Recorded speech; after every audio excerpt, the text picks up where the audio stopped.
Se suponía que sería el día más feliz de mi vida. Pero a las 7:30 de la noche, mi novio había desaparecido del altar. 3 días después, descubrí que quien destruyó mi boda no fue una amante, fue el hombre que limpiaba mis lágrimas. Mi propio padre le puso una pistola en la cabeza a mi novio y le dijo: «O te vas ahora o mueres aquí mismo». Por años pensé que me había abandonado. La verdad era mucho peor. Hola, mis queridos. Hola, mis queridas. ¿Cómo están? Espero que bien, con salud, con el corazón en paz. Yo estoy aquí en mi cocina preparando unas gorditas de requesón de esas bien esponjositas. ¿Saben? De esas que la masa crece, quedan con esa corteza crujiente por fuera y suavecitas por dentro. El olor está llenando toda la casa y siempre que hago esto me acuerdo de tantas cosas que viví, tantas historias que cargo en el pecho. Mi nombre es Sofía. Tengo 54 años hoy, gracias a Dios. Nací y me crié en un pueblito pequeño llamado Aguascalientes, aquí en México. Ciudad linda de aguas termales, donde todo mundo se conoce. Y los chismes corren más rápido que el viento, ¿eh? Pero hoy vivo aquí mismo. Nunca salí de aquí. Es mi tierra, mi suelo, mi lugar de paz. Esta costumbre de hacer gorditas de requesón todos los jueves comenzó cuando mi esposo, Marcelo, volvió a trabajar después de unos problemas de salud que tuvo. Yo me quedaba en casa, nerviosa, preocupada, sin saber qué hacer con las manos. Entonces empecé a hacer gorditas para vender a los vecinos. ¿Saben? Comenzó como terapia y se volvió un dinerito extra. Hoy vendo toda la semana. Ya tengo hasta mis clientas fieles que encargan con anticipación. Es una bendición. Mi cocina es sencilla, pero es el lugar que más amo en esta casa. Tengo un fogón antiguo que mi suegra me dio cuando me casé. Una mesita de fórmica azul clarito que ya está medio desteñida, pero que es testigo de tantas conversaciones, tantos cafés, tantas lágrimas y risas. En la pared tengo un cuadrito del Sagrado Corazón de Jesús y una foto de mi boda. Ah, de mi segunda boda, en realidad. La primera, bueno, es sobre ella que vine a platicar con ustedes hoy. Y miren, antes de continuar, quiero hacerles un pedidito especial aquí a ustedes que me están viendo. Dejen un like ahí abajo para que el algoritmo de YouTube me ayude a llevar esta historia a más gente, por favor. Y suscríbanse al canal también, activen la campanita porque cada semana vengo aquí a contar una historia diferente. Historias de superación, de vida, de fe. Y cuéntenme aquí en los comentarios de qué pueblito me están viendo ahora y a qué horita del día encontraron este video de la abuela Sofía. ¿Me están viendo tempranito, después de la comida o ya de noche antes de dormir? Yo leo todos los comentarios, ¿eh? Me pone tan feliz saber de dónde son y cuándo sacan un tiempito para escucharme. Vamos a crear una cadena de cariño aquí. Cuéntenme, ándale. Pues bien, mis amores, hoy necesito contarles una historia que dolió mucho, mucho de verdad. Una historia sobre traición, pero no del tipo que ustedes imaginan. Fue una traición que vino de donde jamás esperaría y que me enseñó que a veces las personas que dicen que nos aman son las mismas que destruyen nuestra felicidad por puro egoísmo. Les voy a contar sobre el día que debería haber sido el más feliz de mi vida y que se volvió el día más humillante que jamás viví, sobre el hombre que yo amaba y que desapareció del altar, y sobre la verdad que descubrí 3 días después. Una verdad tan terrible que cambió todo lo que yo pensaba sobre familia, sobre amor, sobre confianza. Entonces, tomen su cafecito, acomódense ahí y vengan conmigo en este viaje, porque esta historia necesita ser contada. Yo nací en 1971, en un tiempo bien diferente al de hoy. Mi papá, Arnaldo, era médico cirujano, dueño de una clínica particular aquí en Aguascalientes. Doctor Arnaldo Méndez de Almeida. Todo mundo lo conocía. Era un hombre alto, de lentes, siempre de traje, siempre muy serio. Tenía una reputación impecable en la ciudad, rico, respetado, hasta temido. Mi mamá, Neusa, era una mujer delicada, bajita, callada. Ella había sido enfermera antes de casarse, pero después que yo nací, Mi papá no la dejó trabajar más. Decía que la esposa de un médico no necesitaba trabajar. Vivíamos en una mansión enorme en la parte alta de la ciudad, con vista al Cristo de la montaña de Aguascalientes. La casa tenía un jardín enorme, alberca, 4 recámaras, una biblioteca que mi papá cerraba con llave. Yo era hija única. Mi mamá había perdido 2 bebés antes de mí, y después de mí no pudo embarazarse más. Creo que por eso mi papá me asfixiaba tanto. Yo era la única heredera, la princesita de él, la niña de sus ojos. Cuando yo era pequeña, allá por mis 6, 7 años, yo pensaba que todo eso era lindo. Mi papá me llevaba a pasear en coche, me compraba muñecas importadas, vestidos de princesa. Él decía: «Tú eres especial, Sofía. Tú no eres como las otras niñas. Tú eres mi pequeña reina». Yo sonreía, me sentía importante, pero con el tiempo fui dándome cuenta que aquello no era cariño, era posesión. Yo no podía jugar en la calle como las otras niñas. Mi papá decía que era peligroso, que podía lastimarme, que había gente mala por ahí. Yo estudiaba en casa con maestras particulares hasta los 10 años. No tenía amigas de mi edad. Mi vida era dentro de esa casa gigante y vacía. Mi mamá intentaba llevarme a escondidas a casa de una prima de ella a veces, pero si mi papá se enteraba, peleaba feo, le gritaba a ella, decía que me estaba exponiendo a enfermedades, a malas influencias. Recuerdo que una vez, yo debía tener como 8 años, encontré un gatito abandonado en la calle cuando salí con mi mamá a hacer compras. Yo quise llevarlo a casa. Mi mamá hasta me dejó con miedo de que yo hiciera un berrinche. Pero cuando llegamos a casa y mi papá vio al animalito, se puso rojo de coraje, agarró al gatito del pescuezo y lo aventó del otro lado del portón. Yo lloré desesperada. Él dijo: «Nada entra a esta casa sin mi autorización, nada, ni animal de la calle, ni gente de la calle. ¿Entendiste, Sofía?» Yo entendí. Entendí que mi papá decidía todo, lo que yo comía, lo que vestía, a dónde iba, con quién hablaba. Cuando cumplí 10 años, él finalmente me inscribió en un colegio particular, pero solo porque era un colegio solo de niñas, dirigido por monjas. Y aún así, todos los días un chofer me recogía y me llevaba. Yo no podía ir a las fiestecitas de cumpleaños de las compañeras, no podía hacer natación o ballet, porque, según mi papá, quedaba muy expuesta. Mi mamá no decía nada. Ella era callada, obediente, apagada. Hoy entiendo que ella también era prisionera. Ella me miraba con una tristeza profunda a veces, como si quisiera pedirme perdón por no poder protegerme de él, pero no podía. Mi papá controlaba hasta el dinero de ella. Ella no tenía cuenta en el banco, dependía de él para todo. Yo crecí pensando que aquello era normal, pensando que todo papá era así, protector, cuidadoso, riguroso. Yo no entendía que aquello era prisión, que mi papá no me amaba. Él me posesionaba.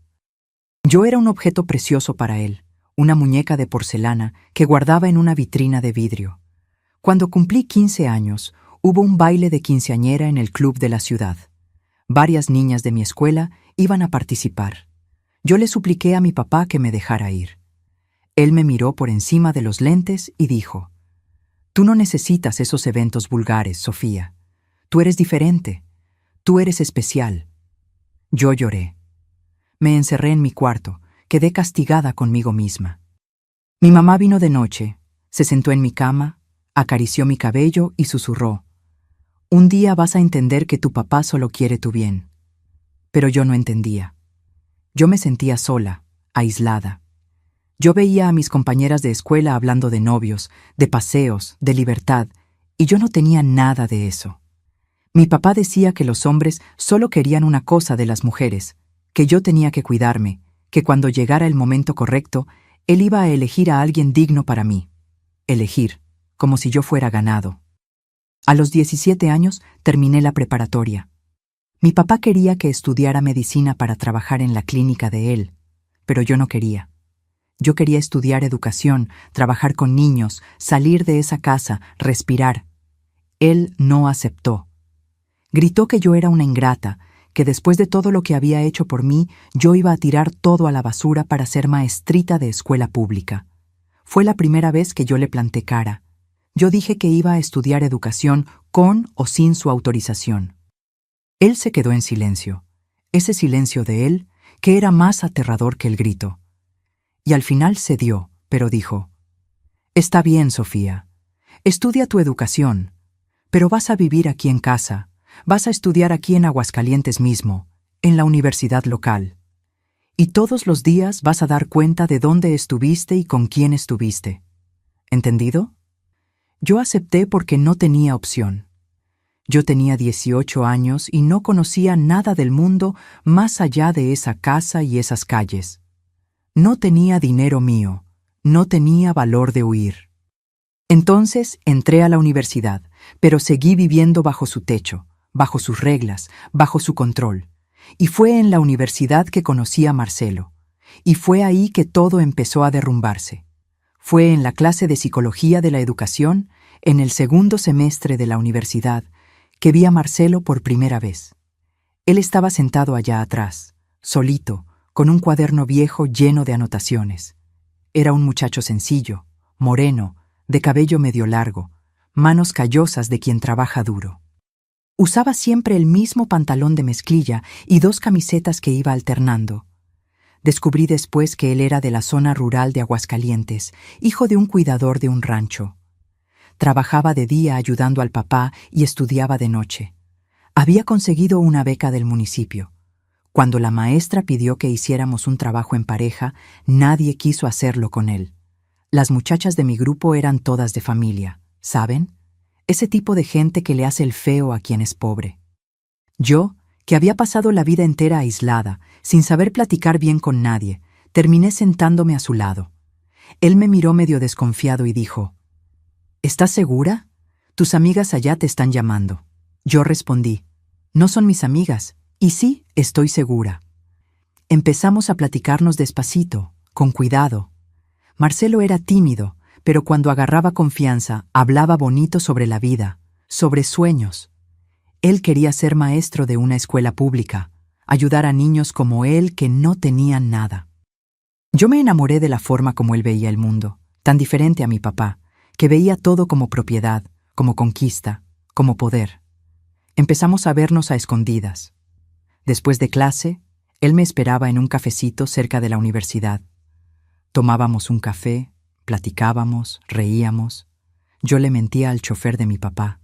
Decía que tenía reunión de grupo, proyecto extra. Marcelo me hacía sentir libre. Por primera vez en la vida, alguien me miraba no como una princesa en una vitrina, sino como una persona de verdad. 3 meses después ya éramos novios, pero yo no le conté a mi papá. Yo sabía que si se enteraba iba a acabar con todo. Marcelo también lo sabía. Él le tenía miedo a mi papá.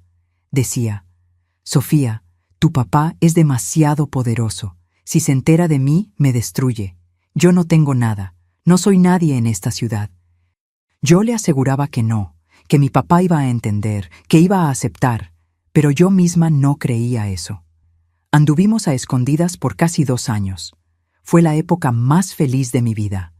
Marcelo me llevaba a ver el atardecer en la presa, me enseñaba a andar en bicicleta, me hacía reír de una manera que yo nunca había reído. Él no tenía dinero para darme regalos caros, pero me daba flores del campo, cartitas escritas a mano, poemas que copiaba de libros de la biblioteca. Cuando cumplí 20 años, en 1991, yo decidí que tenía que contarle a mi papá. Yo ya no aguantaba más vivir escondida, mintiendo. Marcelo se quedó aterrado. Él dijo: «Sofía, espera a que terminemos la universidad, por lo menos. Espera a que yo consiga un trabajo fijo, que tenga algo que mostrarle». Pero yo era terca. Pensaba que mi papá iba a entender que Marcelo era un buen hombre, trabajador, honesto. Una noche de domingo, durante la cena, yo respiré hondo y dije: «Papá, mamá, necesito contarles algo. Yo estoy de novia». El tenedor de mi papá se detuvo en el aire.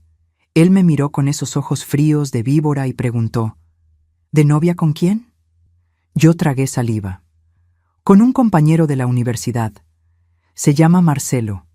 Él es una persona maravillosa, Papá, trabajador, estudioso, respetuoso. Mi papá puso el tenedor en la mesa con una calma que daba miedo. ¿Apellido? Marcelo Díaz de los Santos. Mi papá sonrió, pero no era una sonrisa buena, era una sonrisa de burla. Díaz de los Santos, ese apellido no me dice nada. ¿De qué familia es ese muchacho? Él vive en la zona rural, papá. Su papá es cuidador, pero eso no importa. Lo que importa es... ¿Cuidador? Mi papá alzó la voz y yo me encogí en la silla. ¿Me estás diciendo que estás de novia con el hijo de un cuidador, un peón, un sin futuro? Papá, él no es así. Él es inteligente. Él tiene sueños. Él quiere tu herencia, Sofía. Despierta a la vida. Ese tipo de hombre te mira y ve pesos. ¿Tú crees que te ama? Él quiere el dinero de la familia, quiere aprovecharse de ti. Yo empecé a llorar. No es verdad. Marcelo ni sabe bien cuánto dinero tenemos. Yo nunca le he hablado de eso. Mi papá se rió con desprecio. Ah, ¿no sabe? Todo mundo en esta ciudad sabe quién es la familia Méndez de Almeida. Tú eres una tonta, Sofía, una ingenua, pero yo no lo soy. Y mientras yo esté vivo, ningún muerto de hambre va a meter las manos en lo que es mío. Mi mamá intentó intervenir con la voz bajita. Arnaldo, deja que la niña hable. Por lo menos conoce al muchacho antes de... Cállate, Neusa. Tú no opinas nada aquí. Él se volteó hacia mí. Vas a terminar con ese escuincle mañana mismo. Y si me entero que desobedeciste, te saco de la universidad y te encierro en esta casa hasta que aprendas a tener juicio. ¿Entendiste? Yo salí de la mesa llorando. Me encerré en mi cuarto. Mi mamá vino a consolarme más tarde, pero ella misma tenía miedo. Haz lo que tu papá mandó, hija. Él no va a aceptar. Él nunca va a aceptar a nadie. Pero yo no obedecí. Seguí viendo a Marcelo a escondidas, con más cuidado todavía. Nos veíamos en lugares alejados, lejos del centro, pero mi papá puso gente a seguirme. Un día, 3 meses después, él me llamó a su despacho y aventó unas fotos frente a mí. Fotos mías y de Marcelo en la presa, de la mano, besándonos. Me desobedeciste, dijo con una voz helada. Me humillaste. Ahora vas a ver lo que le pasa a quien me falta al respeto. Al día siguiente, el papá de Marcelo fue despedido del rancho donde trabajaba. El dueño del rancho era amigo de mi papá.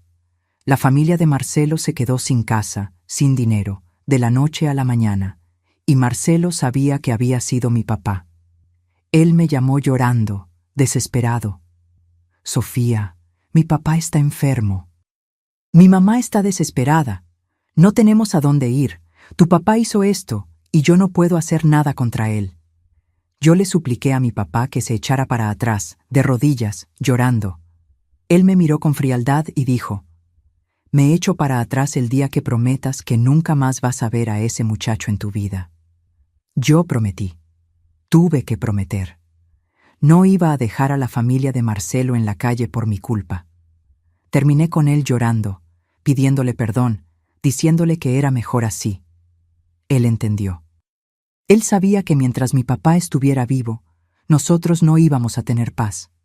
Pasé los siguientes años enfocada en terminar la universidad, recibirme, trabajar. Pero mi corazón se había quedado con Marcelo y el de él conmigo.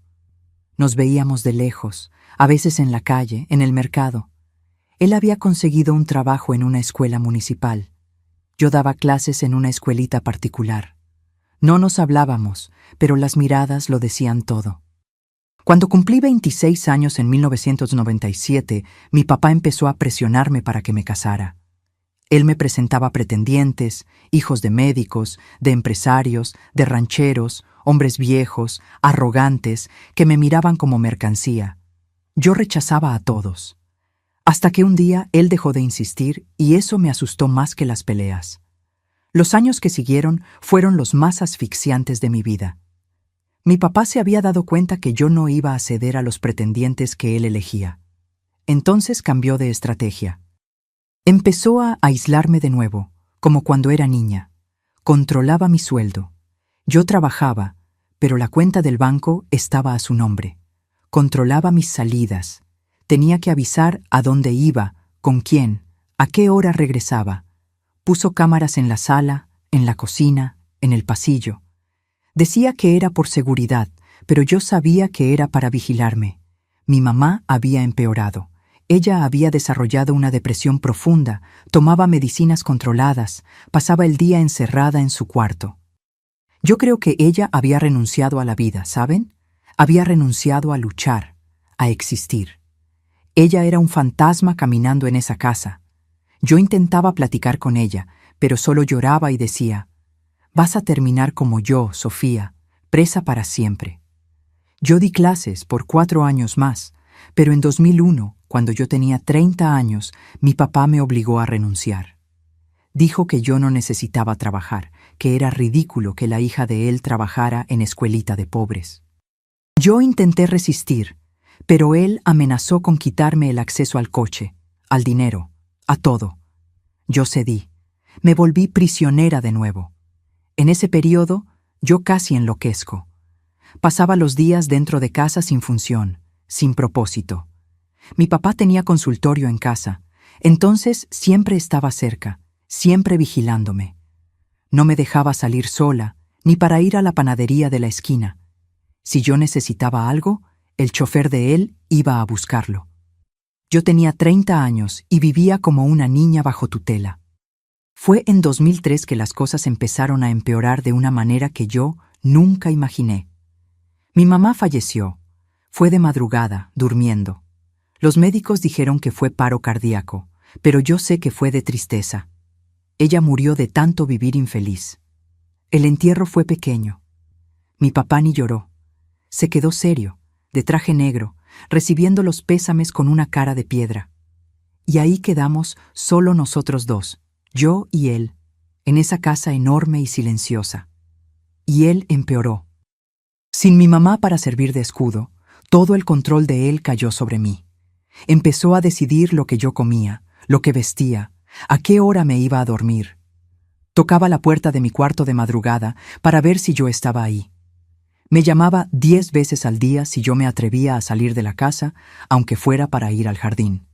Él decía que hacía aquello porque me amaba, porque yo era todo lo que tenía, porque el mundo allá afuera era peligroso y lleno de aprovechados. Pero yo sabía que aquello no era amor, era enfermedad, era obsesión. Mi papá no me veía como hija, me veía como propiedad, como una cosa que poseía y que nadie más podía tener.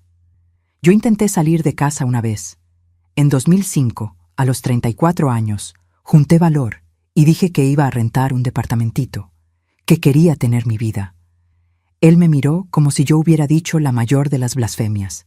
Cerró la puerta de la casa por fuera, escondió las llaves de mi coche, apagó mi celular. Me dejó 3 días encerrada dentro de casa, sola, sin poder salir. Cuando volvió, me dijo con una calma asesina: «No vas a ir a ningún lado, Sofía. Tú eres mi hija. Tú te quedas aquí conmigo hasta el final». No intenté salir de nuevo. Me quedé ahí pudriéndome viva. Engordé. Perdí las ganas de arreglarme, de vivir. Me estaba muriendo por dentro. Mi papá me llevaba a veces a eventos de la clínica de él, cenas con colegas médicos, y yo iba como una muñeca de cera, sonriendo sin sentir nada, hablando mecánicamente con la gente. Pero entonces, en 2007, algo cambió. Yo tenía 36 años. Mi papá tuvo un infarto. Fue leve, pero lo suficiente para que quedara internado una semana. Y en esa semana, por primera vez en años, yo respiré. Salí de casa, fui a la plaza, me senté en una banca, miré el cielo, lloré de alivio. Y fue ahí, en esa banca de la plaza, que me reencontré con Marcelo. Él estaba pasando con una bolsa de compras, yendo a casa. Cuando me vio, se detuvo. Nos quedamos mirándonos por un tiempo largo, sin decir nada.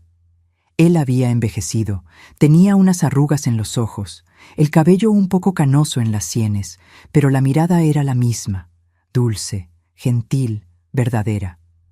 Él se sentó a mi lado y preguntó: «¿Cómo estás, Sofía?» Yo me derrumbé. Lloré como niña. Le conté todo. La prisión, el control, la muerte de mi mamá, el infierno que era mi vida. Él me escuchó en silencio, agarrando mi mano. Cuando terminé, dijo: Yo nunca te olvidé. Todos estos años pensé en ti todos los días. Y si quieres, podemos intentarlo de nuevo. Podemos huir. Yo lo miré asustada. ¿Huir? Marcelo, tú no conoces a mi papá. Él me encuentra, me destruye, te destruye.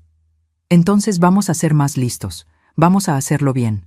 Nos casamos legalmente, entonces él no puede hacer nada. Tú pasas a ser mi esposa, ya no la propiedad de él. La idea parecía absurda, pero al mismo tiempo era la única salida. Empezamos a vernos a escondidas de nuevo, planeando. Marcelo tenía un trabajo fijo ahora, una casita rentada, sencilla, pero digna. Dijo que podíamos vivir una vida humilde, pero libre. Y yo acepté. Yo acepté huir con él, casarme, tener una vida. Mi papá salió del hospital una semana después.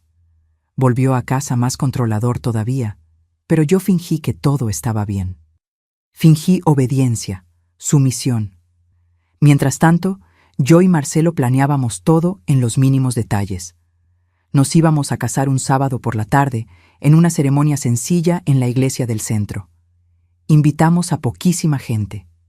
Mi papá no podía saber. Pero 3 días antes de la boda, mi papá me dijo: «Sofía, tuve una sorpresa. Tú te vas a casar». Yo me congelé. «¿Cómo?». Él sonrió. «Yo arreglé un matrimonio para ti. Un buen partido, médico, colega mío, hombre de bien, viudo, sin hijos. Él te va a cuidar. La boda es dentro de 2 meses». Yo dije que no me iba a casar. Él dijo que no tenía opción, y ahí cometí el error de mi vida. Conté la verdad. Dije: «No me voy a casar con tu colega, papá, porque ya me voy a casar con Marcelo el sábado». El rostro de él se puso rojo, después morado, después blanco. Se quedó en silencio, un silencio terrible, y después dijo con una voz que yo nunca había escuchado: «Entonces te vas a arrepentir». El sábado llegó. Me desperté a las 5 de la mañana temblando. Mi papá se había quedado callado los últimos 3 días. No había dicho nada más sobre el asunto. Eso me aterraba más que si hubiera gritado. Yo conocía ese silencio. Era el silencio de quien está planeando algo terrible. Yo fingí que iba a salir a hacer compras. Agarré una maletita pequeña con algunas ropas, documentos, y salí sin mirar atrás. El corazón me latía tan fuerte que pensé que iba a tener un infarto igual que mi papá. Tomé un taxi hasta la iglesia. Marcelo ya estaba ahí, nervioso, de traje prestado, con 2 amigos de él como testigos. Había como 10 personas más en la iglesia, compañeros de trabajo de él, la familia de uno de los amigos. Yo entré a esa iglesia a las 6:30 de la tarde. El sol entrando por las ventanas. Todo estaba silencioso y bonito. Yo traía un vestido blanco sencillo, sin velo, sin lujo. Pero yo estaba feliz. Por primera vez en tantos años, yo estaba feliz de verdad. El padre empezó la ceremonia. Yo y Marcelo estábamos de la mano, sonriendo, llorando. Cuando el padre preguntó: «Marcelo Díaz de los Santos, ¿acepta a Sofía Méndez de Almeida como su legítima esposa?». Marcelo dijo: «Acepto», con la voz firme y emocionada. Y entonces el padre se volteó hacia mí. «Sofía Méndez de Almeida, ¿acepta?». La puerta de la iglesia reventó. Mi papá entró como un huracán de traje negro, acompañado de 2 guardaespaldas enormes. Él no estaba solo. Detrás de él entró un delegado que era amigo de él, de uniforme, con la mano en la funda de la pistola. «¡Paren esta farsa ahora!». Mi papá gritó y la voz resonó en toda la iglesia. Todo mundo se congeló. El padre se quedó sin reacción. Marcelo me jaló detrás de él, protegiéndome. Mi papá avanzó por el pasillo, los guardaespaldas detrás de él y el delegado también. «Sofía, vas a volver a casa ahora», mi papá ordenó. Yo dije con la voz temblando: «No voy, papá, ya tengo 36 años. Tengo derecho de casarme con quien yo quiera. Tú no tienes ningún derecho mientras vivas bajo mi techo y comas de mi dinero», señaló a Marcelo. «Y tú, gusano, te advertí que te alejaras de mi hija. Ahora vas a ver lo que pasa cuando alguien me desobedece».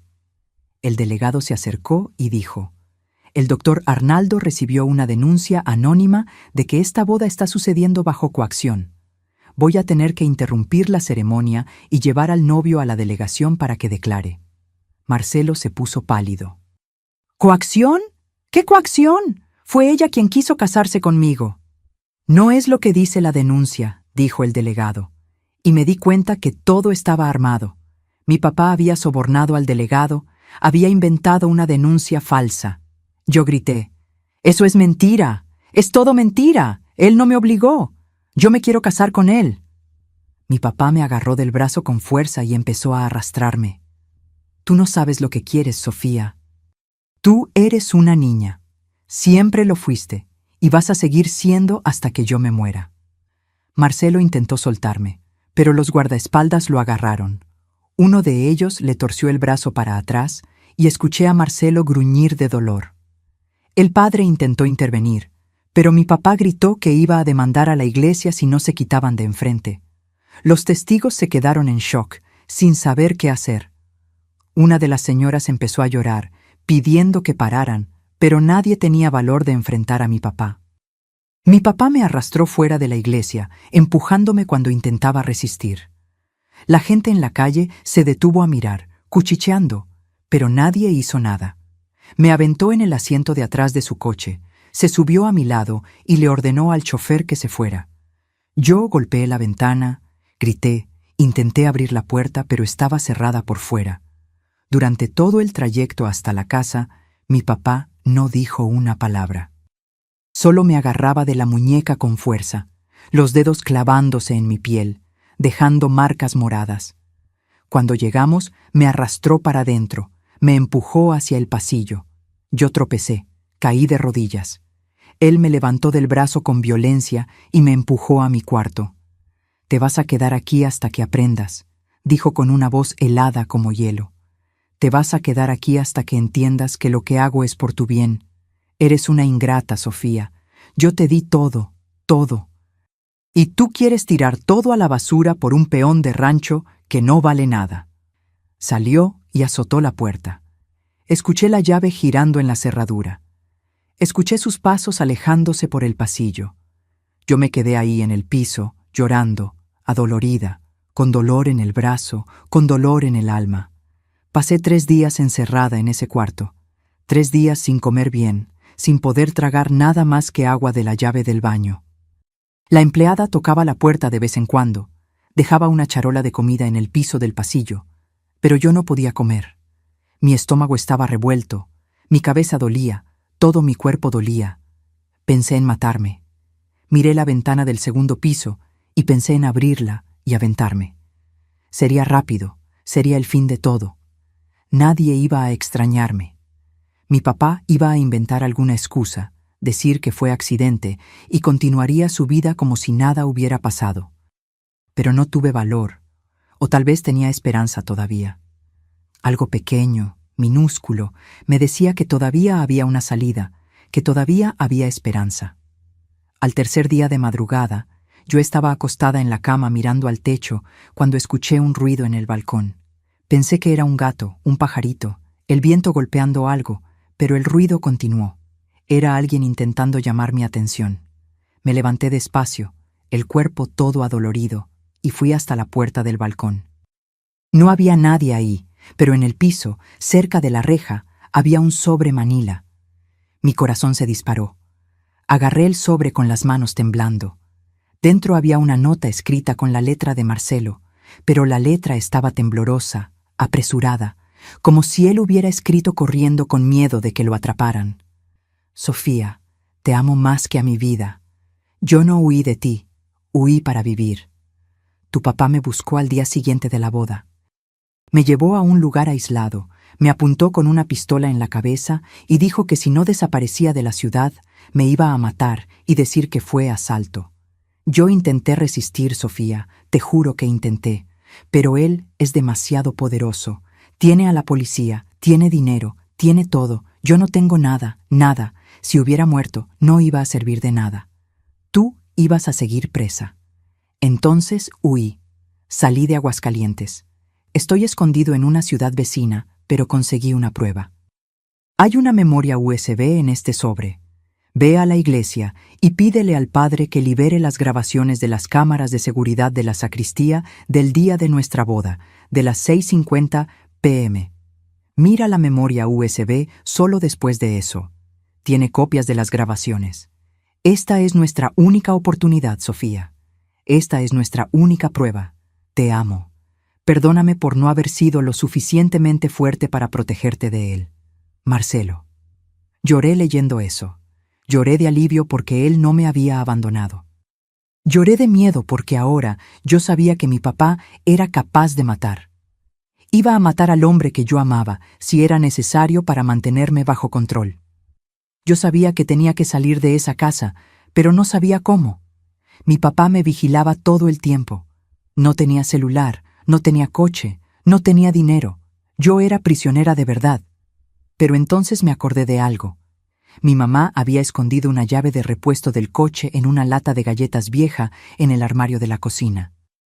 Ella me había contado eso años atrás, en un momento de lucidez, en un día que tuvo valor de decirme: si un día necesitas huir, Sofía, hay una llave escondida, úsala. En ese momento no entendí, pero ahora entendía. Mi mamá sabía. Ella siempre supo que un día yo iba a necesitar huir. Esperé hasta el lunes por la mañana. Mi papá me había destrancado el cuarto el domingo por la noche, pero no me hablaba. Actuaba como si yo no existiera, como si yo fuera un mueble de la casa. El lunes por la mañana lo escuché saliendo al consultorio. Esperé 15 minutos para estar segura que se había ido. Bajé las escaleras corriendo, el corazón latiendo tan fuerte que pensé que iba a explotar. Fui directo a la cocina. La empleada había ido a hacer compras. La casa estaba vacía. Abrí el armario. Busqué la lata de galletas vieja que mi mamá había guardado allá al fondo detrás de las ollas. La encontré. La abrí temblando y ahí estaba la llave del coche. Agarré la llave, agarré mi bolsa y salí corriendo. Me subí al coche, lo encendí y salí a toda velocidad antes que alguien pudiera verme. Fui directo a la iglesia. El padre estaba ahí organizando unos papeles en el altar. Cuando me vio, se asustó. Yo debía tener una cara terrible, ojos hinchados de tanto llorar, ropa arrugada, cabello despeinado. «Hija, ¿qué pasó?», preguntó preocupado. Le conté todo. Le mostré la nota de Marcelo. Le pedí que me mostrara las cámaras de seguridad del día de la boda. Él dudó. «Sofía, esto puede ser peligroso. Tu papá es un hombre poderoso». «Lo sé», dije con la voz firme. «Pero él casi mató al hombre que amo. Y necesito esa prueba, por favor». El padre me miró a los ojos por un tiempo largo y entonces asintió. «Ven conmigo». Me llevó hasta la sala de seguridad de la iglesia. Era una salita con una computadora vieja y un monitor. Movió el sistema, regresó la grabación al día de la boda, a la hora que Marcelo había indicado, 6:50 p.m. Y fue ahí que vi la sacristía de la iglesia. Marcelo estaba ahí solo, arreglando la corbata frente a un espejito pequeño. Estaba nervioso, pero sonriendo. Ensayaba lo que iba a decir, se arreglaba el cabello, se acomodaba el traje, y entonces la puerta se abrió. Mi papá entró y no estaba solo. 2 hombres entraron con él. Reconocí a los 2. Eran los guardaespaldas del rancho del amigo de él, los mismos que habían agarrado a Marcelo en la iglesia. Mi papá cerró la puerta detrás de sí. Marcelo se volteó asustado. Debe haber pensado que era algún invitado, alguien de mi familia. Y entonces mi papá sacó algo de dentro del saco. Una pistola con silenciador. Mi corazón se detuvo cuando vi eso. El padre, a mi lado, soltó un suspiro bajo de shock. En la pantalla, mi papá apuntó el arma directamente a la cabeza de Marcelo. Marcelo levantó las manos aterrado. Leí en los labios de mi papá: «O te sales por atrás ahora y desapareces del estado, o mueres aquí mismo y yo digo que fue asalto. Nunca vas a tocar la herencia de mi hija. Nunca me la vas a quitar». Marcelo intentó hablar, intentó argumentar.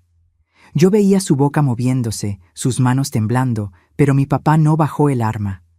Uno de los guardaespaldas se acercó y amartilló otra pistola también, apuntando al pecho de Marcelo.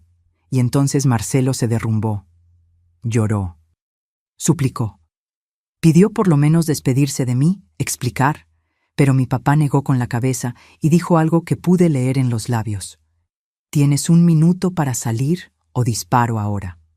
Marcelo miró la puerta trasera de la sacristía, miró el arma y entonces corrió. Corrió desesperado por la puerta trasera, huyendo para salvar su propia vida. Mi papá guardó el arma de regreso en el saco, se arregló la corbata y salió por la puerta del frente como si nada hubiera pasado. Los guardaespaldas lo acompañaron. 15 minutos después, yo entré a esa misma sacristía para arreglarme antes de la ceremonia, y no sabía nada. La grabación terminó. Yo y el padre nos quedamos en silencio. Yo estaba temblando de rabia, de miedo, de shock. Iba a matar a Marcelo, susurré. Mi propio papá iba a matar al hombre que amo el día de mi boda, dentro de una iglesia. El padre puso la mano en mi hombro. «Sofía, necesitas denunciar esto. Esto es gravísimo. Es amenaza de muerte. Es portación ilegal de arma. Es...» «Lo sé», dije, la voz saliendo más firme ahora. «Lo sé y lo voy a hacer ahora». Agarré la memoria USB que Marcelo me había dado. El padre copió la grabación de la iglesia a otra memoria USB también. «Llévate las dos», dijo. «Guarda una en lugar seguro. Esta es tu prueba, tu única prueba». Agradecí, abracé al padre y salí de ahí. Pero no volví a casa. Fui directo a otro lugar, un lugar donde mi papá no tenía influencia, un lugar donde finalmente iba a ser escuchada. Salí de esa iglesia con 2 memorias USB en la mano y el corazón latiendo tan fuerte que pensé que iba a explotar. Sabía exactamente a dónde tenía que ir.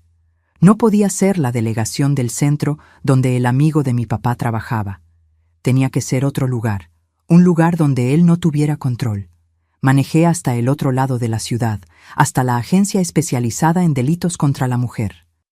Yo ni sabía bien si aquello era el tipo de caso que atendían, pero era el único lugar del que tenía certeza que no era controlado por los amigos de mi papá. Estacioné el coche con las manos temblando tanto que casi no podía sacar la llave del encendido. Entré a esa agencia sudando frío, temblando, pero decidida. La recepcionista me miró. Yo debía tener una cara terrible, y me preguntó qué había pasado.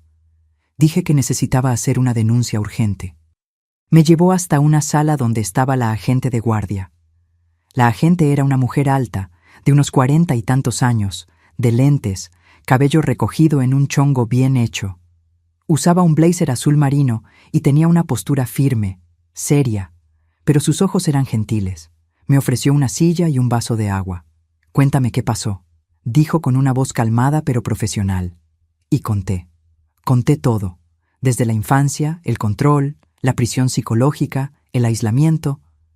Conté de Marcelo, del primer noviazgo destruido, del despido del papá de él, de los años de prisión dentro de mi propia casa. Conté de la muerte de mi mamá, del control que empeoró después de eso. Conté del reencuentro con Marcelo, de la boda planeada en secreto. Y entonces conté del día de la boda, de la invasión en la iglesia, del papá arrastrándome de regreso a casa, de los 3 días encerrada en el cuarto, y finalmente mostré las memorias USB.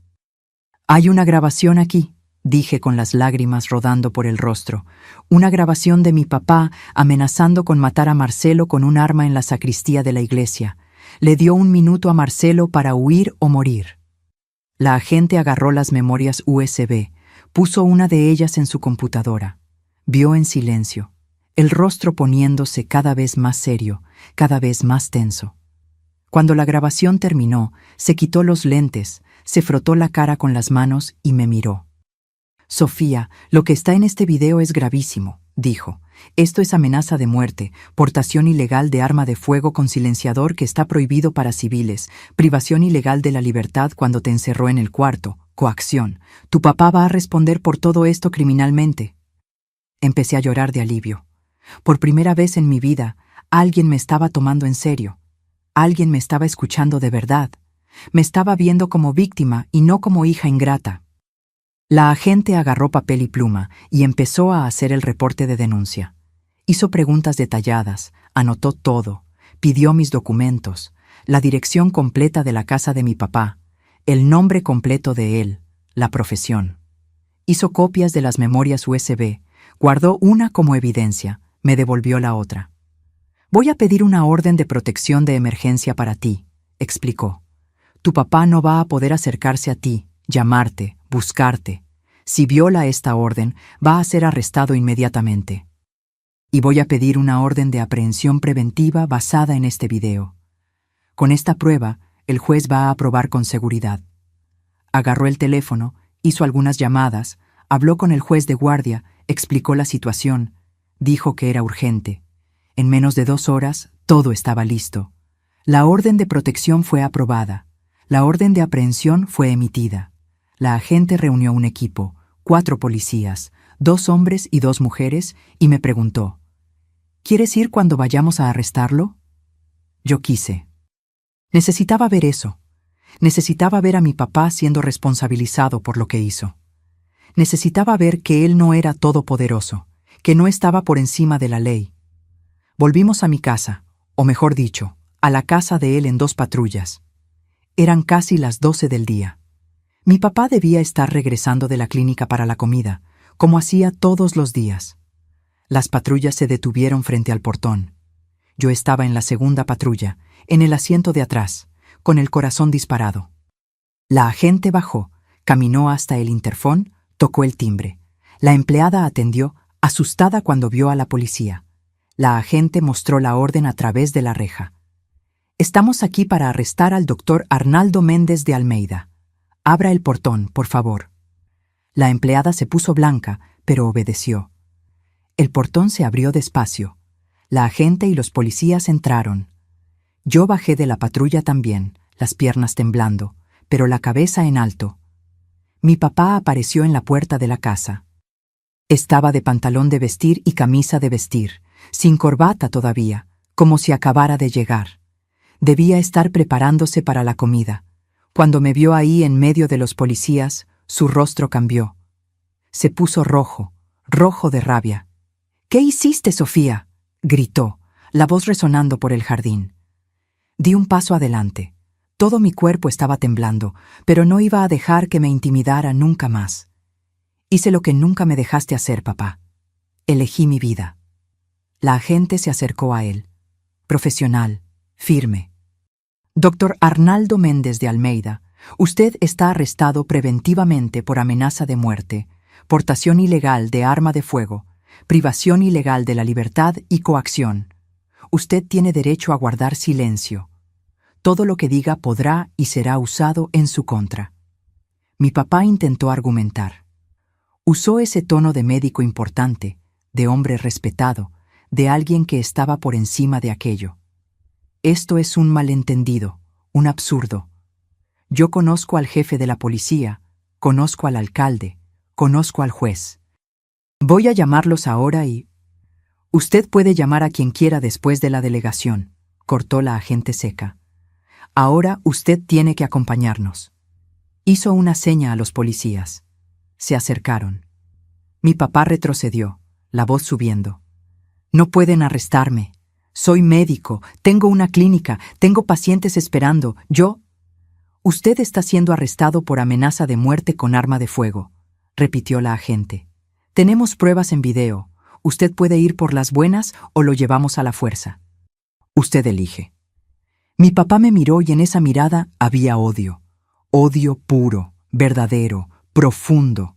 Dijo escupiendo las palabras. Eres una traidora, Sofía. Te di todo, todo. Esta casa, esta vida, todo lo que tienes es por mí. Y tú me apuñalas por la espalda. Me denuncias como si fuera un criminal cualquiera. Di otro paso adelante y lo miré bien a los ojos. Usted no me dio vida, papá. Usted me quitó la vida. Me encerró, me controló, me destruyó. Casi mata al hombre que amo. ¿Y ahora? ¿Ahora quien va a pagar es usted? Los policías agarraron a mi papá de los brazos. Él intentó resistir, empujó a uno de ellos. Fue suficiente, lo voltearon de espaldas, le pusieron las esposas en las muñecas. Mi papá gritó, pataleó, insultó, pero fue esposado. Fue esposado frente a su casa, frente a la empleada asustada, frente a los vecinos que empezaron a aparecer en las ventanas para ver qué estaba pasando. Cuando le pusieron las esposas, volteó la cabeza hacia mí y dijo con una voz ronca de odio: «Te vas a arrepentir de esto. Vas a vivir el resto de tu vida sola, en la miseria, sin nada, porque todo lo que tienes es mío y te voy a quitar todo». Lo miré y dije con una calma que no sabía que existía dentro de mí: «Yo no quiero nada suyo, papá. Solo quiero mi libertad y eso ya no me lo puede quitar». Pusieron a mi papá dentro de la patrulla. Fue llevado, gritando amenazas por la ventana, diciendo que iba a contratar al mejor abogado, que iba a demandar a todos, que esto no iba a quedar así. Vi la patrulla alejándose, desapareciendo por la calle. Y cuando desapareció de vista, mis piernas fallaron. Caí de rodillas ahí en el jardín y me derrumbé a llorar, pero no era llanto de tristeza, era llanto de alivio, de liberación. La agente se agachó a mi lado, puso la mano en mi hombro. «Fuiste muy valiente, Sofía, muy valiente. Ahora ven conmigo.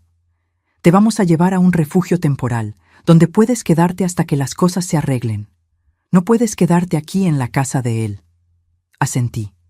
Entré a la casa, a esa casa que había sido mi prisión por tanto tiempo, y agarré mis cosas. No muchas cosas. Ropa, documentos, algunas fotos de mi mamá. Dejé todo atrás, los muebles caros, las joyas, el dinero. No quería nada de aquello. Todo aquello tenía precio de sangre. La agente me llevó hasta un refugio público que acogía a mujeres en situación de violencia. Me quedé ahí 3 días. 3 días en paz. 3 días durmiendo sin miedo de despertar con mi papá, tocando la puerta, vigilando, controlando.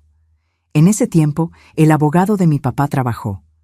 Presentó solicitud de amparo, alegó que el video era un montaje, que yo era una hija ingrata queriendo quitarle la herencia, que mi papá era un hombre respetado de la comunidad y que aquello era persecución. Pero el video era real. El peritaje lo confirmó. Y cuando la policía fue a revisar la casa, encontraron el arma que había usado en la sacristía. El arma con silenciador registrada ilegalmente, escondida en la caja fuerte del despacho de él. Mi papá estuvo preso por 1 mes entero, esperando el juicio. Después consiguió libertad provisional, pagando una fianza altísima, pero con la condición de no acercarse a mí y de usar brazalete electrónico. La orden de protección estaba vigente. Mientras tanto, busqué a Marcelo. Él me había dado un teléfono de emergencia en esa carta. Llamé de un teléfono público con las manos temblando. Él contestó al segundo timbrazo. «¿Bueno?» «Marcelo, soy yo, Sofía». Escuché un sollozo del otro lado de la línea. Lloró como niño. Dijo: «¿Estás bien? ¿Lo lograste? Vi en el periódico que tu papá fue arrestado». «Estoy bien», dije llorando también.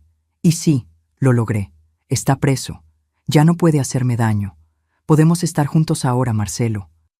Él volvió a Aguascalientes una semana después. Nos encontramos en la misma plaza donde nos habíamos reencontrado meses antes. Era atardecer, el sol poniéndose, dejando el cielo todo naranja y rosa. Cuando lo vi venir por la banqueta, mi corazón se disparó.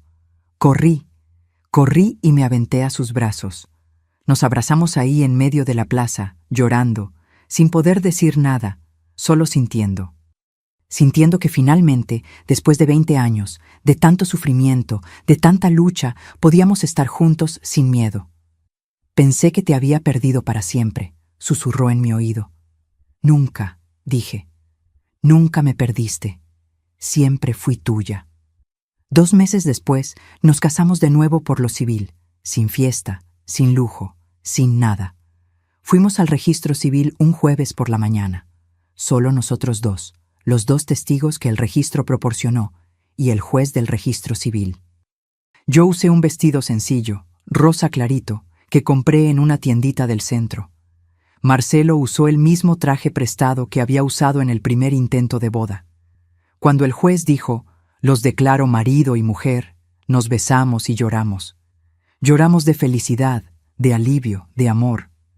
Mi papá no fue invitado, obvio, pero yo hice cuestión de una cosa. Sacamos una foto después de la ceremonia ahí frente al registro civil. Una foto sencilla, nosotros dos besándonos, con las argollas en la mano, sonriendo. Mandé revelar esa foto. Agarré la foto lista, la volteé y escribí atrás con una pluma bien gruesa: «El amor venció a tu dinero. Sofía y Marcelo». Fui hasta el reclusorio, donde mi papá estaba temporalmente antes de la libertad provisional. Pedí entregar la foto para él. El guardia aceptó. Nunca supe si mi papá la recibió de verdad. Y sinceramente, no me importó. Aquello era más para mí que para él. Era para yo tener la certeza de que había cerrado ese ciclo. El proceso de él duró 2 años. 2 años de idas y venidas, de recursos, de intentos del abogado de él de descalificar las pruebas. Pero al final, en 2009, fue condenado. 4 años de prisión por amenaza de muerte y portación ilegal de arma de fuego. Los otros delitos fueron incorporados en la pena. Cumplió 2 años y medio en régimen semiabierto por buen comportamiento. Salió en 2010. Yo ya estaba viviendo con Marcelo en una casa rentada pequeña, trabajando de nuevo como maestra en una escuela municipal, viviendo mi vida feliz. Él intentó buscarme una vez. Fue pocos meses después de salir de la cárcel. Llamó de un teléfono público. Yo contesté sin saber quién era. Cuando escuché su voz del otro lado de la línea, todo mi cuerpo se congeló. Fue como si el tiempo hubiera regresado, como si yo tuviera de nuevo 36 años presa en esa casa sin salida. «Sofía», dijo, la voz más vieja, más cansada. «Me equivoqué. Sé que me equivoqué. Necesito platicar contigo en persona». Respiré hondo y dije con una firmeza que me sorprendió: «Usted no se equivocó, papá. Usted me destruyó, me encerró toda la vida, casi mató al hombre que amo, y ahora estoy reconstruyendo mi vida lejos de usted. Y le pido por favor que no me busque nunca más, nunca más». Y colgué. Él respetó. O tal vez tuvo miedo de violar la orden de protección y volver a la cárcel. Nunca más me buscó. Nunca más escuché su voz. Hoy, 18 años después de todo esto, estoy aquí a los 54 años en mi cocina calentita, haciendo mis gorditas de requesón de todos los jueves, y puedo decir con el corazón lleno de gratitud: soy libre, soy feliz. Yo y Marcelo seguimos viviendo aquí en Aguascalientes. Nunca salimos de aquí. Esta ciudad es mi raíz. Es donde nací. Es donde sufrí. Pero también es donde renací. Hoy tenemos una casita propia, pequeña, sencilla, en un barrio tranquilo. Tiene 2 recámaras, una salita, esta cocina que amo y un patiecito en la parte de atrás donde yo siembro hierbas de olor y Marcelo cuida unas gallinas. Conseguimos comprar esta casa después de muchos años, juntando dinerito con mucho esfuerzo, pero es nuestra. Nadie nos puede sacar de aquí. Marcelo trabajó por muchos años como maestro de escuela municipal. Se jubiló el año pasado, pero sigue dando unas clasecitas particulares de regularización a los niños del barrio. Le encanta enseñar y los niños lo aman. Es cariñoso, paciente, dedicado. Todo lo que mi papá nunca fue. Yo también trabajé como maestra hasta los 50 años. Entonces mis rodillas empezaron a doler demasiado y decidí parar, pero no puedo quedarme sin hacer nada. Entonces empecé con este negocito de vender gorditas de requesón. Hago todos los jueves tempranito, como 10 kilos de masa. Las vecinas ya saben, encargan con anticipación, vendo todo hasta la tarde. El dinero no es mucho, pero ayuda con los gastos y me mantiene ocupada, ¿saben? Y me gusta amasar, ver crecer en el comal, sentir el olor llenando la casa. No tenemos hijos. Lo intentamos, pero no llegaron. Al principio sufrí mucho con eso. Pensé que era castigo, que Dios me estaba castigando por haber denunciado a mi papá. Pero Marcelo me calmó. Dijo: Sofía, ya pasamos por tanto, sobrevivimos a tanto dolor, que ya probamos que nuestro amor vale más que cualquier cosa. Con hijos o sin hijos, nosotros somos una familia. Y lo somos. Tenemos a los sobrinos de él que vienen aquí todos los fines de semana. Tenemos a los niños del barrio que nos tratan como abuelos adoptivos. Tenemos a las vecinas que vienen a tomar café aquí y platicar de la vida. Tenemos una comunidad, ¿saben? Una red de afecto que construimos con el tiempo. Mi papá murió hace 3 años, en 2022. Me enteré por casualidad, vi en el periódico local. Tenía 82 años. Murió solo en un asilo. La clínica de él había quebrado después del proceso. La reputación de él se había ido al caño. Perdió todo. Cuando leí la noticia, no sentí nada. Ni alivio, ni tristeza, ni rabia, nada. Era como si él ya hubiera muerto para mí hace mucho tiempo. No fui al entierro. Marcelo me preguntó si quería ir. Dije que no. Respetó. Pasamos ese día haciendo las cosas normales de nosotros. Él regando las plantas, yo haciendo gorditas de requesón. Viendo televisión de noche, de la mano en el sofá. Y fue así que cerré ese capítulo de mi vida.